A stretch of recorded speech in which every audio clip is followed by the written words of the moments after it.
PRP एक platelet rich plasma होता है। मैंने आपको पहले ही बताया है कि प्लेटलेट के अंदर ग्रोथ फैक्टर होते हैं, साइटोकाइनेंस होते हैं और वैरायटी ऑफ स्टिमुलेटिंग फैक्टर होते हैं। जब वीडियो में आगे बढ़ने से पहले कृपया मेरे चैनल को लाइक एंड सब्सक्राइब करें।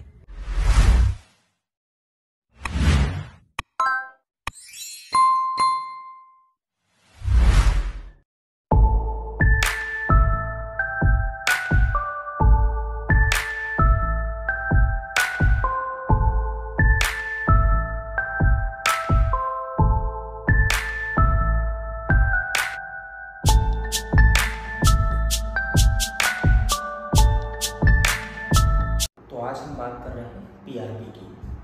पीआरपी प्लेटलेट रिच प्लाज्मा होता है जो कि एक नेचुरल प्रोडक्ट है और इसका आजकल काफ़ी ज़्यादा इस्तेमाल किया जा रहा है। बहुत ज़्यादा आपने सुना होगा इसका रोल आजकल पीआरपी का हेयर ग्रोथ में, हेयर ट्रांसप्लांटेशन में। तो इसकी वाइड वैरायटी ऑफ स्पेक्ट्रम इसके यूजेस हैं और इसका बहुत ज़्यादा इस्तेमाल किया जा रहा है आजकल हेयर ग्रोथ के लिए और हेयर ट्रांसप्लांटेशन में। पीआरपी एक डिबेट का विषय भी है, क्या ये इफेक्टिव है बाल को गिरने के रोकने में। तो अभी इस पे हम पूरा डिस्कशन करेंगे। तो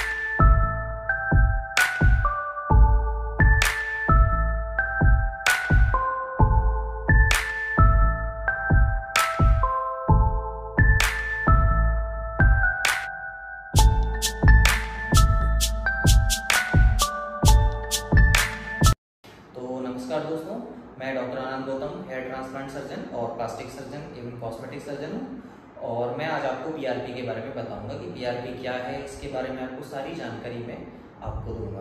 तो चलिए चालू करते हैं वीडियो। तो सबसे पहला क्वेश्चन आता है इसमें कि पीआरपी होता क्या है। पीआरपी का पूरा फॉर्म होता है प्लेटलेट रिच प्लाज्मा।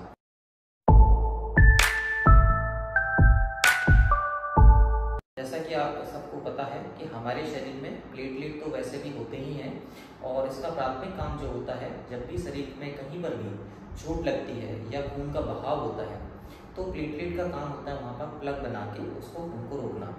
और साथ ही साथ इसमें बहुत सारे ग्रोथ फैक्टर, साइटोकाइनेंस वगैरह होते हैं जो कि खून रोकने में बहुत सहायता होते हैं।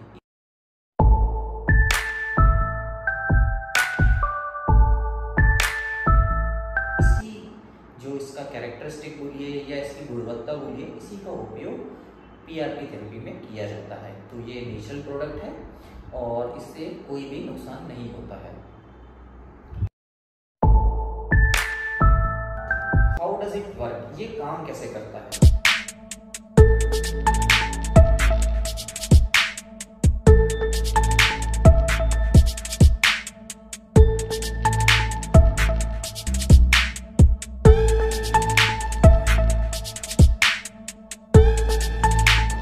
पीआरपी एक प्लेटलेट रिच प्लाज्मा होता है। मैंने आपको पहले ही बताया है कि प्लेटलेट के अंदर ग्रोथ फैक्टर होते हैं, साइटोकाइनेंस होते हैं और वैरायटी ऑफ स्टिमुलेटिंग फैक्टर होते हैं।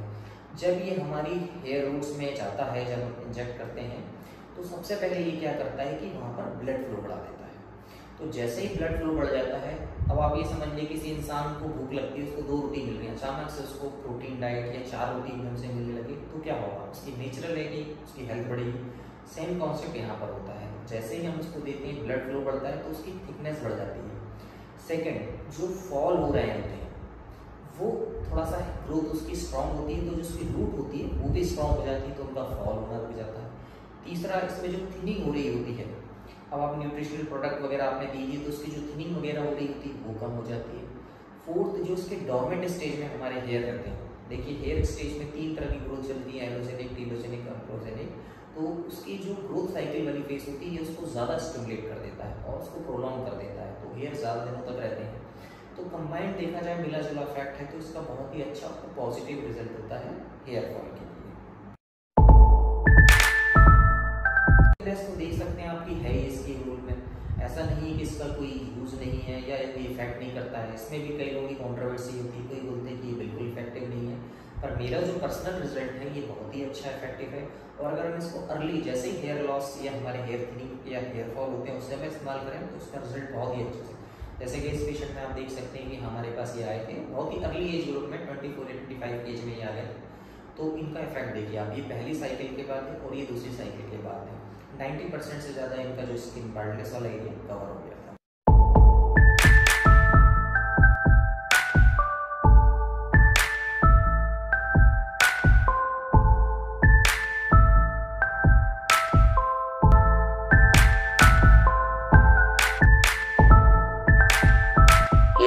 कंडीशन के लिए आपके पास बहुत सारे ऑप्शन हैं। या तो आप मेडिकेशन ले सकते हैं, मिनॉक्सिडिल वगैरह, या फिर आप अपना हेयर ट्रांसप्लांट करा सकते हैं। साथ ही साथ पीआरपी थेरेपी भी अवेलेबल है।